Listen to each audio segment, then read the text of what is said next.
Weed science बात करेंगे अपन weed biology और इकोलॉजी की। अच्छा सा टॉपिक है, लेकिन क्वेश्चन यहाँ से ऐसे कुछ ज़्यादा बनते नहीं हो, बनते भी हैं तो बच्चे सॉल्व कर देते हैं। देखो समझने की कोशिश करो वीड बायोलॉजी और वीड इकोलॉजी क्या होता है और इसके अंदर क्या क्या अपन पढ़ने वाले हैं उन सब चीज़ों को। सबसे पहले तो बात कर लेते हैं अपन किसकी, वीड बायोलॉजी की। वीड बायोलॉजी क्या होता है भाई वीड बायोलॉजी? देखो यहाँ पर हमको वीड की स्टडी करनी है, study of weed, study of weed. तो आप कहोगे सर वीड की स्टडी तो वैसे भी करते हैं, वीड साइंस में भी तो वीड की स्टडी कर रहे हैं, यहाँ पर भी वीड की स्टडी करनी है, लेकिन वीड के बारे में कुछ स्पेसिफिक चीज़ों को स्टडी करना है। यहाँ पर वीड के बारे में सब कुछ स्टडी नहीं करना। जैसे हम कहते हैं ना वीड साइंस, तो वीड साइंस में हमको वीड के बारे में सब कुछ पढ़ना है। वीड बायोलॉजी के अंदर वीड के बारे में सब कुछ नहीं पढ़ना, कुछ स्पेसिफिक चीज़ें ही पढ़नी है। जैसे इसका जियोग्राफिकल डिस्ट्रीब्यूशन क्या है, ये जो वीड आप पढ़ोगे उस वीड का जियोग्राफिकल डिस्ट्रीब्यूशन क्या है, मतलब ये कौन कौन से जियोग्राफिकल एरिया में पाया जाता है, कहाँ कहाँ किस किस एरिया के अंदर ये मिलता है, इसकी प्रेजेंस क्या है, वो आपको स्टडी करनी है। उसके बाद आपको यहाँ पर स्टडी करना है उसका हैबिटेट, ये किस तरह के हैबिटेट, किस तरह की एनवायरमेंटल कंडीशन में रहना पसंद करता है। और आपको यहाँ पर स्टडी करना है उसका ग्रोथ पैटर्न, कि भाई उसके अंदर ग्रोथ कैसी होती है, किस तरह का ग्रोथ पैटर्न है उस खरपतवार के अंदर। यहाँ पर आपको स्टडी करनी है उस वीड स्पीसीज़ की population, population of the weed species, जो भी वीड की स्पीसीज़ है उसकी पॉपुलेशन को स्टडी करो, वीड स्पीसीज़ की पॉपुलेशन को स्टडी करो। इसके अलावा यहाँ पर अगर मान लो कोई ज्योग्राफिकल एरिया के अंदर ज़रूरी नहीं है कि वीड की एक ही स्पीसीज़ होगी, एक ही टाइप का खरपतवार होगा, बहुत सारी अलग अलग स्पीसीज़ होती हैं। तो डिफरेंट टाइप की जो स्पीसीज़ होती हैं, डिफरेंट टाइप की जो स्पीसीज़ होती हैं ये मिलकर क्या बनाती हैं, कम्युनिटी बनाती हैं। तो इस कम्युनिटी को भी स्टडी करो जिसके अंदर अलग अलग प्रकार की वीड स्पीसीज़ हैं। मतलब एक सिंगल वीड स्पीसीज़ की पॉपुलेशन को भी स्टडी करना है और फिर जो बहुत सारी स्पीसीज़ आपस में मिलकर के जो कम्युनिटी बना रही हैं उसको भी हमें स्टडी करना है। एक मिनट आप थोड़ा सा रुकोगे, मैं थोड़ा सा और यहाँ पर लाइटिंग का थोड़ा सा मुझे ऐसा लगता है शायद इशू है या ठीक लग रहा है आपको, फिर मैं थोड़ा सा और यहाँ पर इम्प्रूवमेंट कर दूँ लाइटिंग में।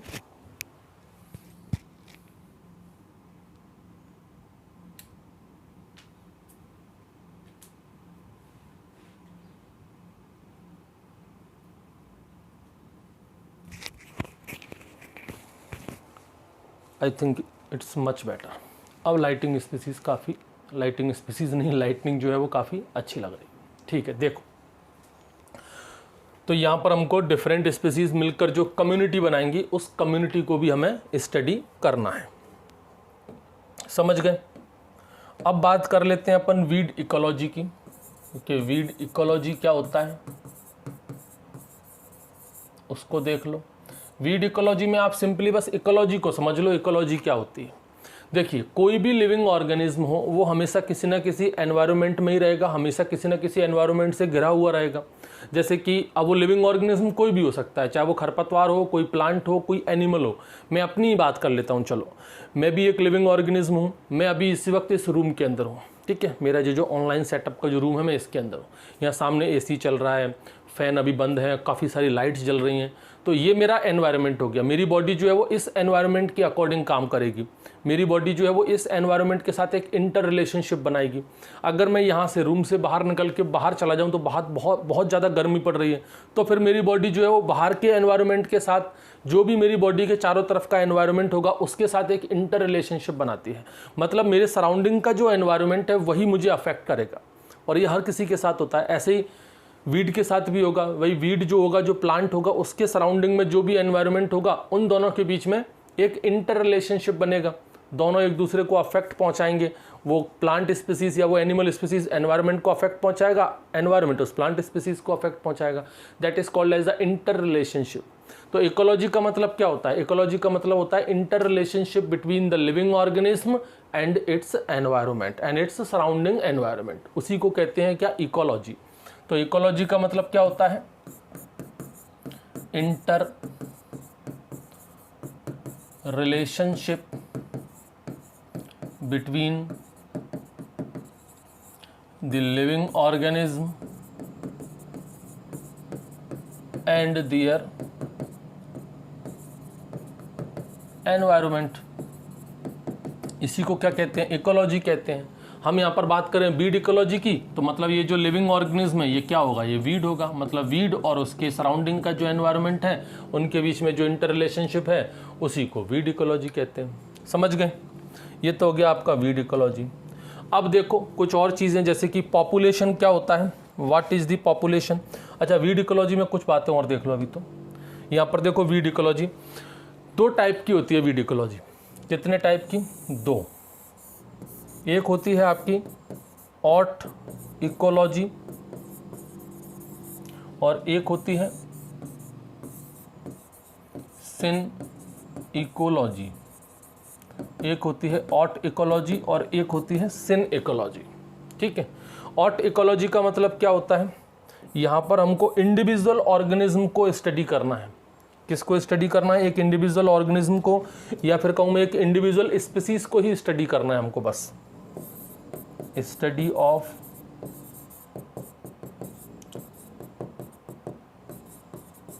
इंडिविजुअल ऑर्गेनिज्म और स्पीसीज, या किसी एक स्पीसीज को स्टडी करो या फिर किसी एक इंडिविजुअल को स्टडी करो, वही क्या कहलाता है, ऑट इकोलॉजी। इसी को हम लोग पॉपुलेशन इकोलॉजी भी कह सकते हैं, आल्सो कॉल्ड पॉपुलेशन इकोलॉजी, क्योंकि पॉपुलेशन का मतलब भी क्या होता है, the individual of the same species. एक सेम स्पीसीज के जो इंडिविजुअल्स होते हैं उसी को क्या कहते हैं, पॉपुलेशन कहते हैं। पॉपुलेशन ऑफ, इसी को क्या कहते हैं, पॉपुलेशन इकोलॉजी। ठीक है, एक होता है आपका सिन इकोलॉजी। सिन इकोलॉजी में जैसे मैंने बताया था, डिफरेंट टाइप की स्पीसीज मिलकर क्या बनाती हैं, कम्युनिटी बनाती हैं। तो यहाँ पर हम स्टडी करते हैं क्या, different species, study of different species. यहाँ पर क्या कर रहे थे, सिर्फ एक इंडिविजुअल, एक स्पीसीज को स्टडी कर रहे थे, यहाँ पर डिफरेंट स्पीसीज को स्टडी कर रहे थे। Study of different species that form community. तो यहाँ पर सिंपली हमको वीड कम्युनिटी स्टडी करनी है, उसके रिलेटेड इंटर रिलेशन जो बनेगा उसके एनवायरनमेंट के साथ हमको वो स्टडी करना पड़ता है, वो होता है आपका सिन इकोलॉजी। समझ गए भाई। अब आ जाओ पॉपुलेशन। पॉपुलेशन से आप क्या समझते हो, है तो बड़ा सिंपल सा शब्द पॉपुलेशन। कई बार आप लोगों ने सुना होगा, पॉपुलेशन मत बढ़ाओ, पॉपुलेशन को कंट्रोल करो। ये पॉपुलेशन से आप समझते क्या हो, पॉपुलेशन क्या होता है। देखो, जैसे कि मान लो ये कोई एरिया है, एक मान लो ये एक ज्योग्राफिकल एरिया है। ठीक है, कोई एरिया है, इस एरिया के अंदर बहुत सारी अलग अलग स्पीसीज रहेंगी। अपन ले लेते हैं, जैसे कि मान लो किसको लें, अपन लोगों का एक एग्जांपल लेके चलते हैं। मान लो यहाँ पर ह्यूमन भी रहते हैं, इंसान भी रहते हैं। ठीक है, यहाँ पर कैटल्स भी रहते हैं। ठीक है, यहाँ पर बर्ड्स भी रहती हैं। ठीक है, और यहाँ पर मान लो कि बस चलो 3 ले लेते हैं, अपन को तो समझने से मतलब ये इस ज्योग्राफिकल एरिया में 3 लोग रहते हैं, ह्यूमंस रहते हैं, कैटल्स रहते हैं, बर्ड्स रहती हैं। ये तीनों ही अलग अलग हैं। ठीक है, मान लो इस ह्यूमन की जो पॉपुलेशन है वो है 100, कैटल्स की पॉपुलेशन है 50, बर्ड्स की पॉपुलेशन है 30। ये इस ज्योग्राफिकल एरिया में इनकी पॉपुलेशन है। आपसे कोई पूछे बताओ यहाँ की टोटल पॉपुलेशन बताओ, आपसे अगर कोई पूछता है बताओ इस एरिया की टोटल पॉपुलेशन बताओ, आप क्या बताओगे, क्या होगा आपका आंसर? क्या आप इनको प्लस कर दोगे? नहीं, बिल्कुल नहीं कर सकते। पॉपुलेशन, ध्यान रखना, ये जो पॉपुलेशन वर्ड है ना, ये पॉपुलेशन शब्द हमेशा एक सेम स्पीसीज के लिए यूज किया जाता है, एक सिंगल स्पीसीज के लिए यूज किया जाता है। ध्यान रखना इस चीज को। पॉपुलेशन वर्ड का मतलब होता है the total number of individual of a same species, the total number of individual of a single species या फिर of the same species. Same species के ही जो इंडिविजुअल्स होंगे उसी को ही पॉपुलेशन कहा जाता है। अगर आपसे यहाँ कोई पूछे टोटल पॉपुलेशन, तो इसका मतलब वो क्वेश्चन ही गलत है। आपको वहाँ से ये पूछना पड़ेगा भी टोटल पॉपुलेशन किसकी। अगर वो कहेगा भाई टोटल पॉपुलेशन ऑफ ह्यूमन, तो फिर आपका आंसर 100 होगा। टोटल पॉपुलेशन ऑफ कैटल्स, तो आपका आंसर 50 होगा। टोटल पॉपुलेशन ऑफ बर्ड्स, तो आपका आंसर 30 होगा। इनको कभी भी आप प्लस नहीं करोगे। हम कहते हैं भाई हमारे भारत की पॉपुलेशन, जनसंख्या कितनी है, 130 करोड़ है ना, तो वो 130 करोड़ में कौन है? सिर्फ इंसान है, कुत्ते बिल्ली जानवर ये लोग नहीं है, वो अलग स्पीसीज है। अगर आपसे कोई पूछ ले भाई भारत में लाइव स्टॉक की पॉपुलेशन कितनी है, तो फिर आपको आंसर वो देना है। भारत में भाई जो बर्ड्स हैं, जो चिड़िया हैं, उनकी पॉपुलेशन कितनी है, तो फिर आंसर आपका बदल जाएगा। आपसे पूछा भाई इंसानों की जनसंख्या कितनी है, पॉपुलेशन जो होता है ना वो एक सेम स्पीसीज के लिए यूज करते हैं अपन। टोटल पॉपुलेशन का मतलब होगा टोटल नंबर, जितनी भी आपके लोग हैं वो एक ही स्पीसीज के होनी चाहिए, उन्हीं को मिलाकर के पॉपुलेशन कहते हैं। उस पॉपुलेशन के अंदर कोई डिफरेंट स्पीसीज आ जाए तो उसको काउंट नहीं किया जाएगा। समझ रहे हो भाई? 100 लोग हैं, 100 इंसान हैं, इसमें मान लो 100 इंसानों की गिनती हो रही है, काउंटिंग हो रही है। एक कैटल, एक गाय जाकर के इन इंसानों में बीच में खड़ी हो जाए, तो क्या इस गाय को भी आप काउंट करोगे? क्या नहीं करोगे ना, आप सिर्फ इंसानों को ही काउंट करोगे, क्योंकि हम पॉपुलेशन हमेशा काउंट करते हैं वो सेम स्पीसीज की करते हैं, एक सिंगल स्पीसीज की ही हम पॉपुलेशन काउंट करते हैं। तो हर एक स्पीसीज की अलग अलग पॉपुलेशन हमको काउंट करनी पड़ेगी। तो पॉपुलेशन का मतलब समझ गए आप लोग?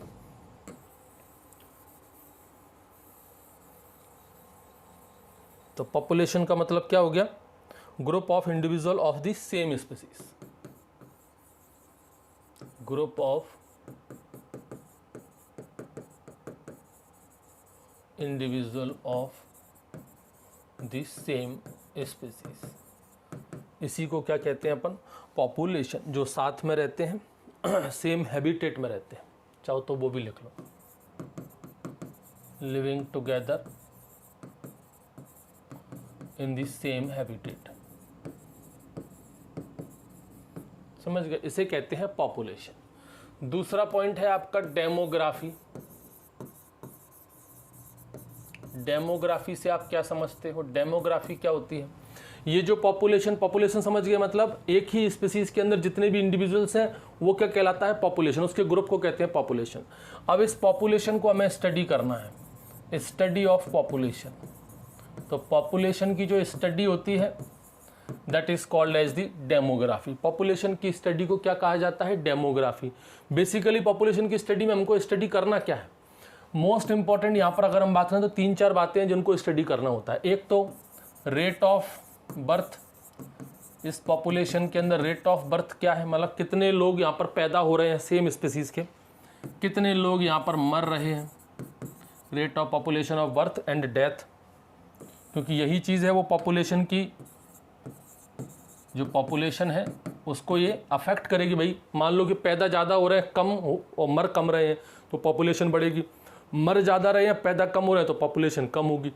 तो एक तो फैक्टर ये है rate of birth and death. इसके अलावा एक फैक्टर यहाँ पर है इमिग्रेशन। इमिग्रेशन एक फैक्टर है यहाँ पर माइग्रेशन। इमिग्रेशन मतलब बाहर से कोई हमारे देश में आकर रहने लग गया, बाहर से कोई दूसरे देश के लोग, मान लो 150 लोग आ गए, वो हमारे देश में आकर रहने लगे तो हमारे देश की पॉपुलेशन बढ़ गई। वो जन्म तो उन्होंने यहाँ पर लिया नहीं लेकिन बाहर से आकर रहने लग गए तो पॉपुलेशन तो बढ़ी ना, तो वो इमिग्रेशन हो गया। एक माइग्रेशन, हमारे यहाँ से कुछ लोग कहीं दूसरी जगह चले जाए रहने के लिए तो हमारे देश की पॉपुलेशन कम हो गई। तो ये कुछ फैक्टर हैं जो स्टडी करने पड़ते हैं डेमोग्राफी के अंदर। तो सेम चीज़ हमको यहाँ पर अप्लाई करनी है, किस पर? वीड पर अप्लाई करनी है। वीड के अंदर भी सेम यही चीज़ है। और देखो एक होती है आपकी डेमोकोलॉजी।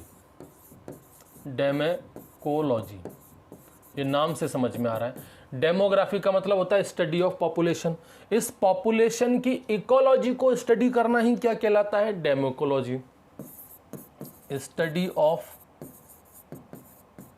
The ecology of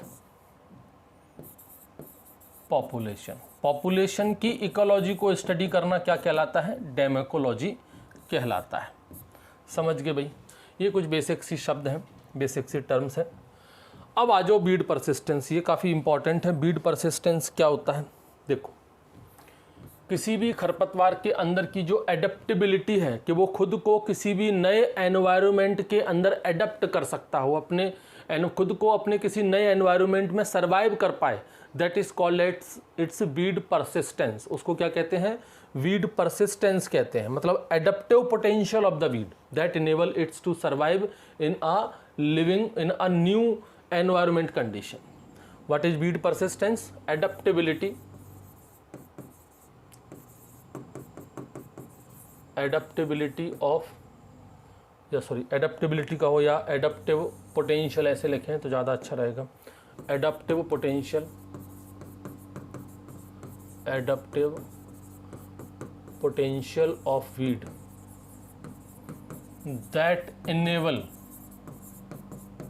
it to survive in the new environment or any environment. So what is the adaptive, what is the weed persistence? Weed persistence का मतलब हो गया किसी भी खरपतवार के अंदर कि वो क्षमता, वो शक्ति, वो उसकी पोटेंशियल कि वो किसी भी एनवायरनमेंट में रहकर ग्रो कर सकता है, that is called as the weed persistence. उसे कहा जाता है क्या? Weed persistence. तो ये जो वीड परसिस्टेंस है ये कैसे डिटरमाइन, मतलब कोई भी खरपतवार के अंदर की जो एडेप्टेबिलिटी है, उसके अंदर का जो पोटेंशियल है ग्रो करने का, कहीं पर भी सर्वाइव करने का, ये इसको कौन डिटरमाइन करेगा, इसको कौन निर्धारित करेगा? इसको निर्धारित किया जाता है, अगर मैं बात करूँ इन एग्रीकल्चर, चूँकि एग्रीकल्चर की बात करनी पड़ेगी अपन को, एग्रीकल्चर वाले हैं, तो एग्रीकल्चर की अगर अपन बात करें तो यहाँ पर जो अपना क्रॉपिंग सिस्टम है, जो भी अपना क्रॉपिंग सिस्टम अपन वो अप्लाई कर रहे हैं अपनी फील्ड के ऊपर, वो cropping system with the management practices, और किस तरह की हम यहाँ पर मैनेजमेंट प्रैक्टिसेस अपना रहे हैं, हमारा क्रॉपिंग सिस्टम क्या है और हम किस तरह की मैनेजमेंट प्रैक्टिसेस अपना रहे हैं, यही चीज डिटरमाइन करती है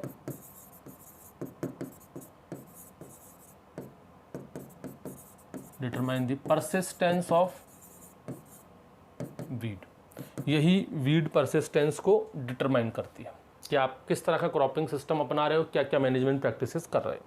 बहुत सारे फैक्टर हैं यहाँ पर, फैक्टर अफेक्टिंग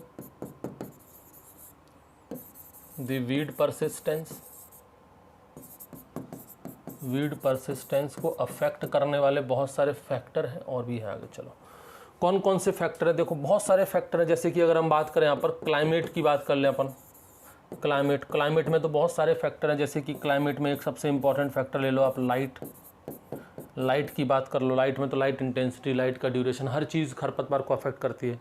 लाइट में भी अगर हम बात करें तो मोस्ट इंपॉर्टेंट चीज़ ये है शेडिंग, छाँव में यूजुअली क्या होता है, जब धूप नहीं मिलती, जब जहाँ पर छाँव रहती है वहाँ पर कोई भी प्लांट सर्वाइव नहीं कर पाता, क्योंकि धूप नहीं मिलेगी तो प्रॉपर फोटोसिंथेसिस नहीं होगा।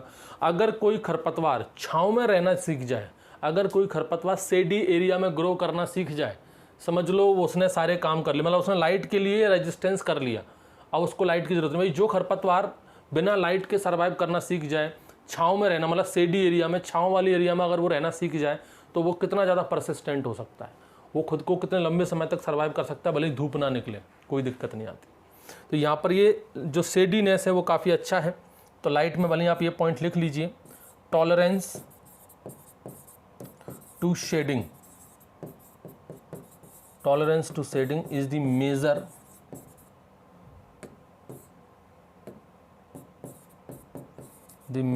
adaptation that enable weed to persist, that enable weed to persist। एक तो हो गया लाइट, और भी हैं बहुत सारे, जैसे कि एक होता है टेम्परेचर, ले लो आप,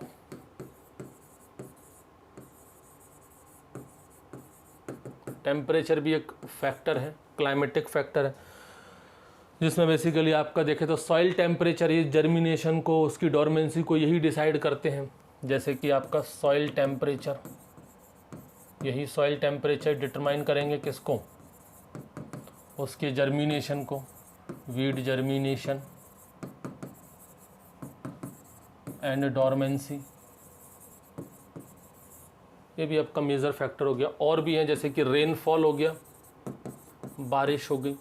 यूजुअली अगर हम बात करें, नॉर्मल केसेस में अगर हम बात करें तो रेनफॉल अगर ज़्यादा होगी, जितनी ज़्यादा बारिश होगी उतना ही ज़्यादा उसकी ग्रोथ होगी, किसकी, वीड की। ऑलमोस्ट सभी जितने भी वेजिटेशन है सबकी ग्रोथ होती है, बारिश ज़्यादा होती है तो वीड का को, वीड भी तो ग्रोथ करेंगे। और भी हैं जैसे कि रेनफॉल हो गया, विंड ले लो, हवा, ये मोस्ट इंपॉर्टेंट फैक्टर है, हवा तो बहुत इंपॉर्टेंट फैक्टर है। भाई वीड का डिसेमिनेशन, एक जगह से खरपतवार दूसरी जगह कैसे जाएगा, उसके जो स्पोर्स वगैरह बनेंगे वो एक जगह से उड़ करके दूसरी जगह चले जाएंगे, डिसेमिनेशन में बहुत ज़्यादा है। Dissemination of the weed, weed का जो डिसेमिनेशन है वो किससे ही होता है आपका, विंड से ही होता है। इस पर तो IMP लगा लीजिए, चाहिए मोस्ट इंपॉर्टेंट फैक्टर काम कर गया। ऐसे और भी आपका जैसे कि सॉइल फैक्टर ले लो, सॉइल फैक्टर, सॉइल फैक्टर में अगर हम बात करें तो बेसिकली pH की अगर अपन बात कर लें तो यहाँ पर pH के बेसिस पर 3 टाइप के खरपतवार हो जाते हैं। एक हो जाते हैं आपके basophilic, basophilic weed, basophilic weed का मतलब जो कि एल्कलाइन कंडीशन में रह सकते हैं, एल्कलाइन कंडीशन में रह सकते हैं।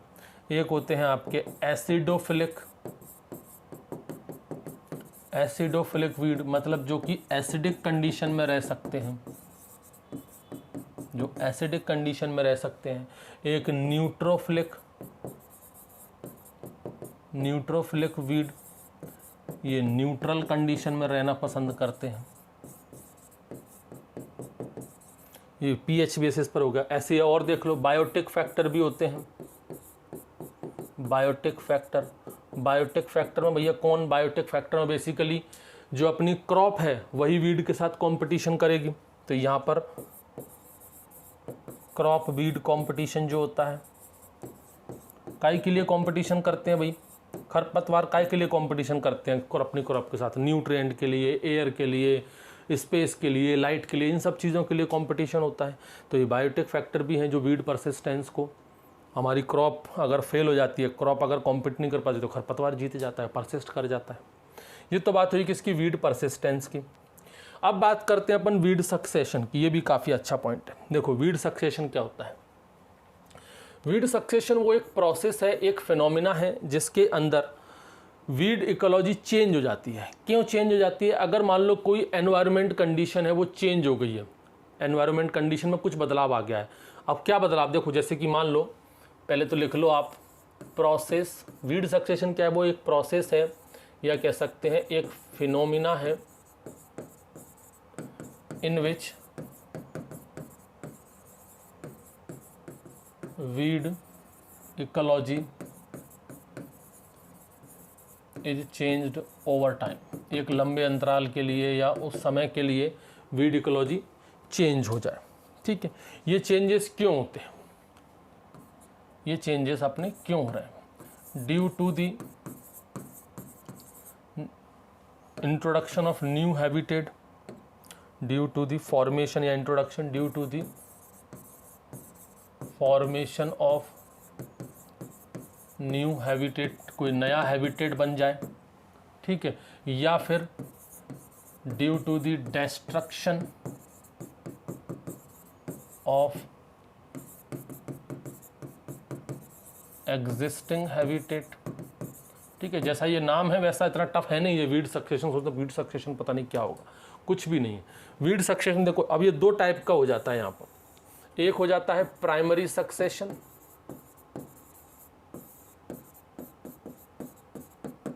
ठीक है, और एक दूसरा हो जाता है आपका सेकेंडरी सक्सेशन।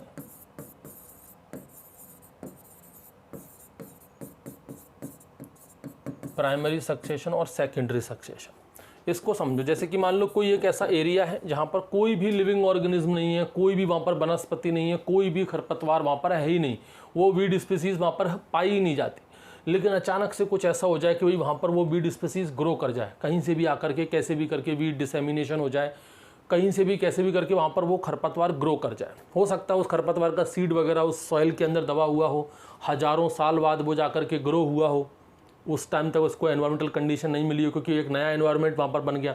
जैसे कि अपने ये फ्रोज़न एरिया जो होते हैं, अपने जो बर्फ़ से ढके हुए एरिया देखते हैं, आप देखोगे अगर वो कोई बर्फ़ से ढका हुआ एरिया है तो वहाँ पर आपको कोई वेजिटेशन नहीं मिलेगा, चारों तरफ बर्फ़ ही बर्फ़ मिलेगी। उसके अंदर कोई सीड हो, ऐसा खरपतवार का सीड हो जो काफ़ी लंबे समय, हज़ारों समय से दबा हुआ हो, लेकिन फेवरेबल, मैंने कहा ना कंडीशन, उसकी जो वीड की इकोलॉजी है वो चेंज हो गई है क्योंकि उसके लिए फेवरेबल कंडीशन नहीं मिल रहा। हो सकता है हज़ारों साल पहले वहाँ पर खरपतवार होता हो लेकिन अब नहीं है क्योंकि वहाँ पर कंडीशन पूरी तरह से बदल चुकी है, एक नया हैबिटेट वहाँ पर बन चुका है, चारों तरफ बर्फ़ ही बर्फ़ हो चुकी है। फिर अचानक से वहाँ पर वो वीड जो है वो बाहर निकल आए, that is called as the primary succession. उसे क्या कहेंगे, प्राइमरी सक्सेशन। एक होता है सेकेंडरी सक्सेशन। सेकेंडरी सक्सेशन का मतलब जैसे कि मान लो कोई जंगल है, उस जंगल के अंदर अच्छे खासे खरपतवार हैं, अच्छी खासे उसके अंदर कोई वेजिटेशन है, प्लांट, पेड़ पौधे सब कुछ है उसके अंदर। अचानक से उसके अंदर आग लग गई, जंगल के अंदर आग लग गई। तो जंगल के अंदर आग लगी तो क्या हुआ, सारे वनस्पति बेकार हो गए, जितने भी वीड की जो खरपतवार की जो स्पीसीज थी वो सब की सब खत्म हो गई। अब एक समय के लिए वहाँ पर वो कुछ नहीं बचेगा, एक समय के लिए एक टाइम जो रहेगा उस टाइम तक, जब तक कि उसकी वीड की जो इकोलॉजी है, भाई वीड और उसके सराउंडिंग का एनवायरनमेंट वो चेंज हो गया ना। आग लग गई जंगल में तो वीड सराउंडिंग का एनवायरनमेंट बदला तो वो वीड भी मर गए। अब वीड की कोई भी स्पीसीज वहाँ पर नहीं बची है। अब कुछ समय बाद, ऐसा तो नहीं है कि वो जंगल हमेशा ऐसा ही रहेगा जला हुआ टाइप का, कभी ना कभी तो उसमें कोई नया खरपतवार आएगा, कभी ना कभी तो उसमें फिर से खरपतवार निकलेंगे। तो उस जले हुए में पहले वहाँ पर थी, लेकिन किसी वजह से हमने वहाँ पर डिस्टर्बेंस कर दिया, वहाँ पर जो एग्जिस्टिंग हैबिटेट थी वो डिस्ट्रक्शन कर दी, डिस्ट्रक्शन कह लो इसको या डिस्टर्बेंस कह लो। हमने वहाँ पर क्या कर दिया, डिस्टर्बेंस कर दिया, जंगल में आग लगा दी, या हमने जंगल को काट डाला, पूरे जंगल ही काट दी हमने, ये डिस्टर्बेंस हो गया, उसका डिस्ट्रक्शन कर दिया हमने। तो उस समय तक, जब तक कि वो एनवायरनमेंट बदला, हमने बदल दिया है, जब तक कि वो फेवरेबल एनवायरनमेंट नहीं आ जाता और वहाँ पर फिर से खरपतवार नहीं उगाते, तो उस पर्टिकुलर ड्यूरेशन के टाइम तक कोई खरपतवार नहीं उगेगा। लेकिन एक समय ऐसा आएगा कि वहाँ पर फिर से खरपतवार निकलेंगे, that is called as the secondary succession. तो बड़ा सिंपल है, प्राइमरी का मतलब होता है किसी एक नई जगह पर खरपतवार का उगाना, उसे कहते हैं प्राइमरी सक्सेशन। सेकेंडरी सक्सेशन मतलब वहाँ पर पहले से खरपतवार होते थे, लेकिन किसी वजह से, जैसे जंगल में आग लगा दी, खेतों में हम आग लगा देते हैं, होता है ना भाई, पराली जलाते हैं लोग बाग, हार्वेस्टिंग के बाद जो क्रॉप रेसिड्यू होता है उसमें आग लगा देते हैं, तो बहुत सारे खरपतवार भी उसका जल जाते हैं। तो जला हुआ जो खेत है, फिर उसके अंदर वापस से कोई खरपतवार निकलेगा, that is called as the secondary succession. बात समझ में आ गई प्राइमरी और सेकेंडरी में। तो occurrence of weed species on the site, इसमें चाहो तो आप लिख लीजिए, प्राइमरी सक्सेशन क्या होगा, occurrence of weed species on the site that has not been occupied by the living organism। उस जगह पर खरपतवार का निकल आना जहाँ पर किसी भी तरह की कोई वनस्पति नहीं पाई जाती, किसी तरह की कोई लिविंग ऑर्गेनिज्म नहीं पाए जाते। जैसे कि example, on the bare rocks, ठीक है, इन द फ्रोजन एरिया, जमे हुए एरिया, बर्फ वाले जो एरिया होते हैं वो फ्रोजन सरफेस, ये है। मतलब यहाँ पर पहली बार कोई न्यू स्पीसीज आएगी, that is called as the primary succession. ठीक है, जैसे कि हमने नया हैबिटेट यहाँ पर चेंज कर दिया। एक होता है डिस्ट्रक्शन, एग्जिस्टिंग हैबिटेट को हमने पूरा खराब कर दिया, बर्बाद कर दिया, कुछ बदलाव कर दिए, that is called as the secondary succession. तो सेकेंडरी सक्सेशन में आप ऐसे लिख लो, अकरेंस ऑफ वीड स्पीसीज। ठीक है, ये डेफिनेशंस को रखने से अच्छा जो मैं आपको समझा रहा हूँ वो सब जरूरी है, क्योंकि आपको वहाँ पर लिखने वाला तो कुछ पूछना नहीं, आपको तो वहाँ पर ऑब्जेक्टिव क्वेश्चंस, मल्टीपल टाइप के क्वेश्चन आएंगे, वो तभी कर पाओगे जब आप इसको समझोगे। तो बहुत से बच्चे इसको रटने में, इसको लिखने में अब लगे रहेंगे। लिखना नहीं है, आपको समझना है। ये तो मैं बस खाली एक लिखवा रहा हूँ आपकी नॉलेज पर्पस के लिए। आपको बेसिकली समझना है कि एक्चुअल में होता क्या है प्राइमरी और सेकेंडरी। ठीक, तो सेकेंडरी सक्सेशन का मतलब क्या है, the occurrence of weed species in ecosystem that has been previously occupied but was destroyed by some disturbances। मतलब यहाँ पर खरपतवार उस जगह पर, उस इकोसिस्टम के अंदर आएंगे जहाँ पर पहले खरपतवार होते थे, लेकिन किन्हीं कारणों की वजह से वो खरपतवार हमने डिस्ट्रॉय कर दिए। जैसे जंगल में आग लगा दी, खेतों में आग लगा दी, पहले वहाँ पर खरपतवार होते थे, लेकिन हमने जंगल में आग लगा दी, खेतों में आग लगा दी, वो खरपतवार खत्म हो गए। फिर कभी ना कभी तो निकलेंगे, जब वो दोबारा से निकलेंगे that is called as the weed succession. Example में देख लो, जैसे कि यहाँ पर लिख लो आप, टिल्ड फील्ड, टिलेज किया हुआ फील्ड जो है वो भी एक एग्जाम्पल है। कट फॉरेस्ट, जंगल हम काट देते हैं, वहाँ पर फिर से निकलते हैं। बर्न्ड एरिया, जले हुए जो एरियाज हैं, आग लग जाती है ऐसे एरियाओं में। हर्बिसाइड एप्लीकेटेड एरिया, वो भी इसका एग्जाम्पल है। हर्बिसाइड अप्लाइड एरिया, जैसे हमने किसी एरिया में हर्बिसाइड अप्लाई किया तो खरपतवार सारे मर गए, लेकिन कभी ना कभी तो फिर से निकलेंगे, जब वो फिर से निकलेंगे that is called as a secondary succession. यही होता है आपका वीड सक्सेशन, प्राइमरी सक्सेशन और सेकेंडरी सक्सेशन। अब आ जाओ अपना पॉपुलेशन ग्रोथ पर। देखो पॉपुलेशन ग्रोथ एक्चुअल में ग्रोथ होती कैसे है? प्लांट के अंदर अगर हम बात करें तो ग्रोथ कैसे होती है? सेल डिवीजन से। यही है सबसे ज़्यादा इंपॉर्टेंट, सेल डिवीजन से ही ग्रोथ होती है। मेन रीज़न क्या है प्लांट के अंदर ग्रोथ का? Cell division. This is the main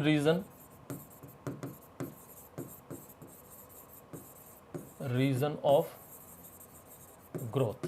cell division is the main reason for the growth. अब दो टाइप की ग्रोथ यहाँ पर होती है, ठीक है। एक होती है आपकी लॉजिस्टिक ग्रोथ और एक होती है आपकी एक्सपोनेंशियल ग्रोथ, ठीक है। लॉजिस्टिक ग्रोथ, कोई क्वेश्चन तो यहाँ से ऐसे ही है, बन जाए नहीं बन जाए। एक होती है आपकी एक्सपोनेंशियल ग्रोथ, ठीक है। यहाँ पर बस खाली आप ये समझ लो कि कर्व जो बनते हैं इनसे क्वेश्चन आ जाए तो आ जाए। लॉजिस्टिक जो ग्रोथ में जो कर्व बनता है वो एस शेप का बनता है। कैसा? एस शेप का, जिसको अपन लोग सिग्मोइड कर्व भी कह सकते हैं। एस शेप्ड, ये तो तुमने वही लिख दिया, S dash shaped, S shaped लिखो या फिर सिग्मोइड शेप्ड, इस तरह का बनता है। यहाँ पर एक्सपोनेंशियल ग्रोथ में जो कर्व बनता है वो जे शेप का कर्व बनता है, ठीक है। यहाँ पर देखना ज़रा आप लोग, बड़ा अच्छा सिंपल सा, ये ज़्यादा नहीं है। इसके अंदर अगर हम बात करें, ये जो लॉजिस्टिक ग्रोथ है या एस फेज़ वाला जो है, इसके अंदर भी फिर 5 सब फेजेस होती हैं। कितनी? 5 फेजेस इसके अंदर पाई जाती हैं। 5 फेजेस कौन कौन सी पाई जाती हैं? फेजेस नहीं है, वो फेजेस है। 5 फेज उसके अंदर पाई जाती है। कौन कौन सी? देखो सबसे पहले तो पाई जाती है आपकी lag phase, that is called as the lag phase. Lag phase में क्या होता है? ये इनिशियल ग्रोथ होती है, इनिशियल ग्रोथ होती है लेकिन धीमे धीमे होती है, स्लो ग्रोथ होती है। लैग फेज के बाद आती है फिर आपकी लॉग फेज, लॉग फेज जिसको हम लोग एक्सपोनेंशियल फेज भी कहते हैं। लॉग फेज को ही क्या कहा जाता है? Exponential phase. मैक्सिमम ग्रोथ जो होती है ना वो यहीं पर होती है, बस यहीं से 1 बार 2 बार 3 बार 4 बार क्वेश्चन आए हुए हैं। मैक्सिमम ग्रोथ जो होती है वो यहीं पर होती है, लॉग फेज में। इसी को अपन लोग कह सकते हैं ग्रांड फेज। क्यों कहते हैं इसको ग्रांड फेज? क्योंकि मैक्सिमम ग्रोथ जो होती है और मैक्सिमम रेट से जो ग्रोथ होती है वो सिर्फ इसी एक्सपोनेंशियल फेज में होती है, जिसको लॉग फेज कहा जाता है। उसके बाद आता है फेज ऑफ डिमिनिशिंग ग्रोथ, मतलब यहाँ पर आपकी ग्रोथ तो होगी लेकिन वो डिक्रीजिंग, मतलब धीमे धीमे होगी। ये वाला जो आप देख रहे हो यहाँ पर ग्रोथ होगी लेकिन वो धीमे धीमे होगी, अब कम होगी यहाँ पर, ठीक है। इसको कहते हैं फेज ऑफ डिमिनिशिंग ग्रोथ। फिर उसके बाद एक फेज ऐसा आएगा जब कोई ग्रोथ नहीं होगी, जिसको कहते हैं हम लोग क्या? Stationary phase, no growth. ये कब होती है? आपकी मैच्योरिटी के टाइम पर। भाई प्लांट के अंदर जब मैच्योरिटी आ जाती है ना, तो मैच्योरिटी आ जाती है तो उस वक्त कोई ग्रोथ नहीं होती। फिर उसके बाद धीरे धीरे ये प्लांट जो है वो नीचे की तरफ जाना शुरू करेगा, मतलब सेनेसेंस आ जाती है। सेनेसेंस आएगा मतलब प्लांट बूढ़ा होने लगेगा और फाइनली प्लांट की उम्र हो जाएगी और वो मर जाए। ये 1 2 3 4 और ये 5 फेजेस इसके अंदर पाई जाती है। पहली है लेग फेज, धीमे धीमे ग्रोथ होती है, स्टार्टिंग की है। फिर लॉग फेज, एकदम से मैक्सिमम ग्रोथ होती है। फिर फेज ऑफ डिमिनिशिंग ग्रोथ होती है लेकिन नेगेटिव रेट के साथ होती है। फिर स्टेशनरी फेज, कोई ग्रोथ नहीं होगी, मैच्योरिटी वाली। फिर सेनेसेंस, धीरे धीरे प्लांट बूढ़ा होगा और मर जाएगा। ऐसे ही इसके अंदर आ जाओ, ये आपका कौन सा है? जे कर्व है। इसमें केवल 2 ही होते हैं, एक तो होता है आपका लेग फेज, ठीक है, और दूसरा होता है आपका ये एक्सपोनेंशियल फेज। यहाँ से देखो एक क्वेश्चन ये बन जाते हैं कि भाई जो एस फेज है उसके अंदर, सॉरी जो एस कर्व है, सिग्मोइड कर्व है, उसके अंदर कितनी ग्रोथ, उसके अंदर कितने फेजेस आते हैं? 5। जबकि जे शेप के अंदर कितने फेजेस आते हैं? केवल 2, लेग फेज और एक्सपोनेंशियल फेज। बस यही इसमें डिफरेंस है, यहीं से क्वेश्चंस बनते हैं। उसके बाद और आ जाओ अपना पैरामीटर्स देख लो, ये कुछ अच्छी चीज़ें हैं। यहाँ पर पैरामीटर्स के बारे में बात कर लेते हैं। सबसे पहले अपन कुछ चीज़ें, जैसे सबसे पहले अपन बात करें यहाँ पर एब्सोल्यूट फ्रीक्वेंसी। एब्सोल्यूट, ठीक तो लिख रहे हो?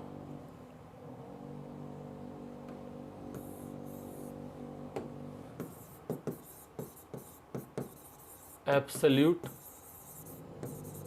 फ्रीक्वेंसी, सबके फॉर्मूले आप याद रखना। एब्सोल्यूट फ्रीक्वेंसी का फॉर्मूला क्या है, नंबर ऑफ क्वाड्रेट्स। अभी मैं आपको बताऊंगा ये नंबर ऑफ क्वाड्रेट्स क्या होते हैं। नंबर ऑफ क्वाड्रेट्स, क्वाड्रेट्स क्या है ये, sorry क्वाड्रेट्स, number of quadrates in which a species occur, in which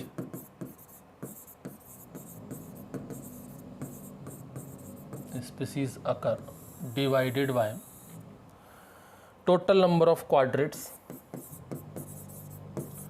total number of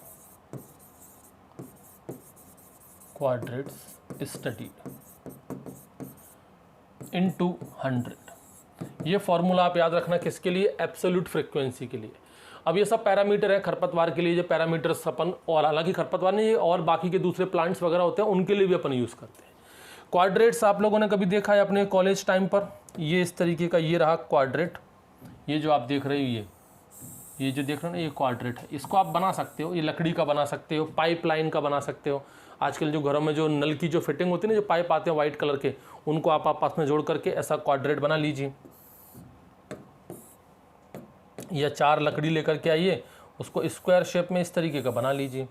ये रहता है क्वाड्रेट। सैम्पलिंग के टाइम पर बहुत यूज़ होता है ये, इसी को क्या कहते हैं, क्वाड्रेट कहते हैं। सैम्पलिंग कैसे करते हैं, रैंडम सैम्पलिंग आपको करनी हो तो बेसिकली जैसे कि एक फील्ड है, जैसे कि मान लो ये रहा वो फील्ड, इस फील्ड के अंदर मान लो बहुत सारे खरपतवार हैं, अलग अलग स्पीसीज़ के खरपतवार हैं। अब हमको खरपतवार की मान लो एक एब्सोल्यूट फ्रीक्वेंसी अपन को देखनी, कोई एब्सोल्यूट फ्रीक्वेंसी बताइए उस स्पीसीज़ की। कोई एक स्पीसीज़ है एक्स, उस एक्स स्पीसीज़ की आप एब्सोल्यूट फ्रीक्वेंसी बताइए उस फील्ड के अंदर।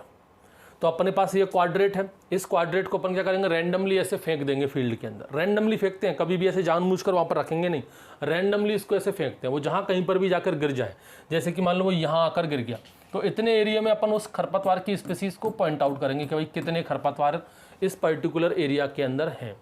जैसे कि मान लो अपन ने इसको एक बार फेंका, तो मान लो यहाँ पर 2 खरपतवार मिले उस पर्टिकुलर स्पीसीज़ के, फिर यहाँ से उठाया, फिर कहीं और फेंक दिया रैंडमली, कहीं और फेंका, फिर वापस जाकर देखो, जैसे कि मान लो यहाँ पर हमने पहले फेंका, यहाँ पर गिरा, तो मान लो यहाँ पर 2 आ गए, 2 खरपतवार मिले अपन को।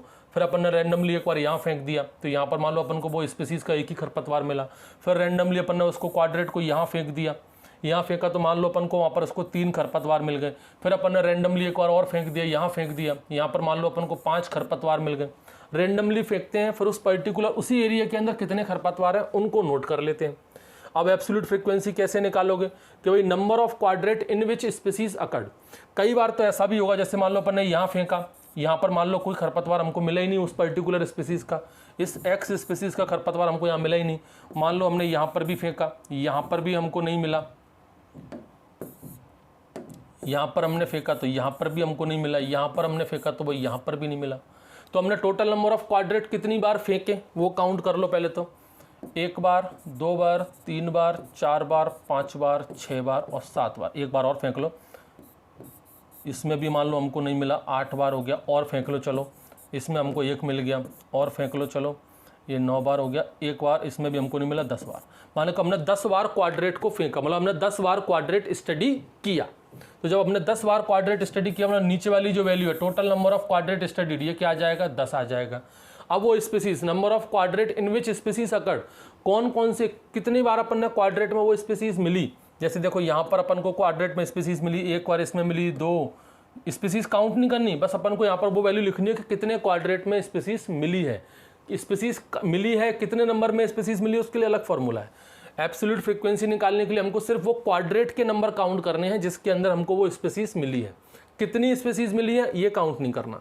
जैसे हमने मान लो यहाँ पर 1, 2, 3, 4, 5, यानी कि 5 बार जब हमने क्वाड्रेट फेंका तो हमको कोई स्पीसीज नहीं मिली, और 5 बार 10 बार फेंका था जिसमें से 5 बार में हमको कोई स्पीसीज नहीं मिली, बाकी के बचे 5 बार में हमको स्पीसीज उसके अंदर मिली है। तो number of quadrat in which species occur, कितने बार में मिली है हमको, 10 बार क्वाड्रेट फेंका जिसमें से 5 बार में हमको वो स्पीसीज मिली है, उस क्वाड्रेट वाली एरिया में 5 बार स्पीसीज मिली है।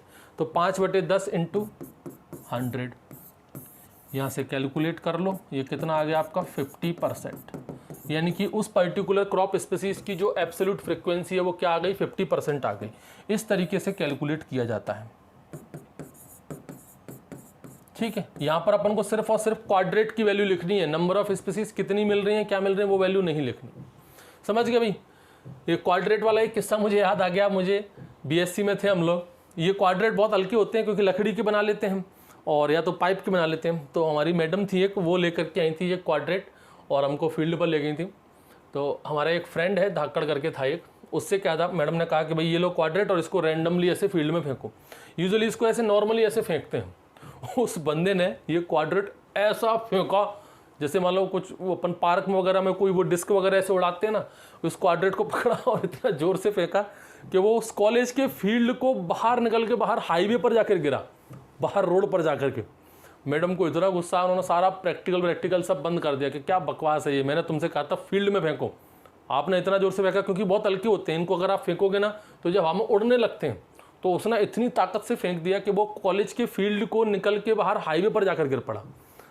बाहर जब उसको लेने गए तो उसके 3-4 ये जॉइंट से खुल गए थे, वो चारों टुकड़े उसको अलग अलग मिले थे। मैडम ने कहा फाइन लगेगा, नहीं तो बना के लाओ अलग से, तो बनवा के दिया था। तो इस तरह के किस्से भी होते हैं। तो ये बहुत हल्के तरीके से फेंका जाता है, ऐसे रैंडमली फेंक देते हैं बस, फिर देख लेते हैं उसके अंदर कितने खरपतवार मिले। तो एब्सोल्यूट फ्रीक्वेंसी निकालने का तरीका तो ये रहा, क्वाड्रेट से निकालेंगे।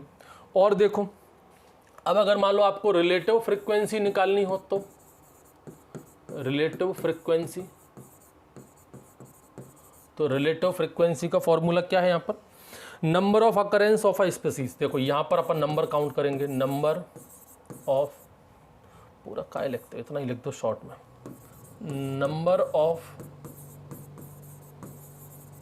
Occurrence of species, number of occurrence of species divided by sum total of occurrence of all species, sum total of occurrence of all species. ठीक है, ये रहा। जैसे ये क्वाड्रेट अपन ने फेंके थे, अब यहाँ पर अपन को अब यहाँ पर अपन को फॉर्मूले में देख लो, यहाँ पर किसी भी तरह के क्वाड्रेट की बात नहीं की गई, यहाँ पर अब नंबर ऑफ स्पीसीज की बात की गई है। तो जैसे कि अपन बात कर रहे हैं किसकी, एक्स की, मान लो यहाँ पर अपन एक्स स्पीसीज को स्टडी कर रहे हैं, इसकी रिलेटिव फ्रीक्वेंसी बताइए। ठीक है, तो जरूरी नहीं है कि उस फील्ड के अंदर केवल एक ही टाइप की स्पीसीज होगी खरपतवार की, और भी खरपतवार की अलग अलग स्पीसीज होंगी। तो मान लो आपने 10 बार क्वाड्रेट फेंका, तो 10 बार क्वाड्रेट आप फेंकोगे तो वहां पर आप अपनी उस एक्स स्पीसीज के नंबर को तो काउंट करोगे ही करोगे, साथ में बाकी के दूसरे जो अपन को खरपतवार मिल रहे हैं उनकी स्पीसीज को भी काउंट करोगे। तो यहाँ पर number of occurrence of the species, जैसे कि मान लो ये जो एक्स है वो अपन को 3, 4, 5 बार अपन को मिला था, और sum total of the occurrence of all species, जितनी भी स्पीसीज हैं, जैसे कि मान लो कोई स्पीसीज अपन को 5 टाइम मिली, और फिर उसके बाद अपन बात करें कि सम टोटल उस फील्ड के अंदर मान लो अपन को लिख लो 10, सिंपल हो जाएगा मेरे लिए, मैथमेटिक्स है तो भाई मैथमेटिक्स मेरा बहुत कमज़ोर है, मुझे कहने में कोई झिझक नहीं है, मेरा वाकई बहुत कमज़ोर मैथमेटिक्स है। ये भी मुझे बहुत सिंपल लगता है, 5/10 ऐसा। तो मान लो टोटल नंबर ऑफ स्पीसीज उस फील्ड में कितनी है, 10 है, और उस पर्टिकुलर एक्स की जो स्पीसीज है वो अपन को 5 टाइम में मिली थी, मल्टीप्लाई कर दो 100 से तो ये आ जाएगा 50%, ये आपकी निकल जाएगी रिलेटिव फ्रीक्वेंसी। हालांकि इसके उतने ज़्यादा टफ नहीं आते, हालांकि क्वेश्चन आते भी हैं कि नहीं आते ये भी नहीं पता, मैंने तो नहीं देखे। उसके बाद और देखो अपना एक है एब्सोल्यूट डेंसिटी, इसमें तो एक्चुअली में नंबर ही कैलकुलेट करते हैं अपन। एब्सोल्यूट डेंसिटी, एब्सोल्यूट डेंसिटी को कैसे कैलकुलेट करोगे, total number of individual, total number of individual of a species, एक स्पीसीज के अंदर जो टोटल नंबर ऑफ इंडिविजुअल्स हैं in all quadrats, in all quadrats divided by total number of quadrats into area of the quadrats. Area कहाँ में लिखना है अपन को, मीटर स्क्वायर। ये हो गया भाई, बड़ा सिंपल सा हो जाएगा, total number of individual of a species in a quadrat. जैसे कि ये था, अपन ने 10 बार क्वाड्रेट फेंका, अब यहाँ पर अपन को ये स्पीसीज का, और एक 8 और एक 9, 9 और 3, 9 और 3 12, तो टोटल स्पीसीज कितनी आ रही हैं अपन की एक पर्टिकुलर स्पीसीज, 12 आ रही हैं। टोटल नंबर ऑफ स्पीसीज उन सभी क्वाड्रेट में 10 बार फेंका अपन ने, तो 10 बार में से 5 बार में अपन को 12 मिली। अब टोटल नंबर ऑफ क्वाड्रेट्स, कितनी बार क्वाड्रेट फेंका था? 10 बार फेंका था। ठीक है, एरिया क्वाड्रेट का मान लो कि ये 1/1 का है तो 1 ही लिख लो अपन, तो सिंपल हो गया मेरे लिए। मल्टीप्लाई कर दिया 100 से, ये आ जाएगा आपका कितना? 120%। 120 आएगा ना? हाँ ठीक है, 120% ये हो गई उसकी एब्सोल्यूट डेंसिटी। ऐसे ही और देखो, एक होती है आपकी रिलेटिव डेंसिटी, जैसे सेम वही कैसे जैसे वहाँ पर था यहाँ पर भी होगा आपका रिलेटिव डेंसिटी। इसका फॉर्मूला देखो अपना, total number of individual, total number of individual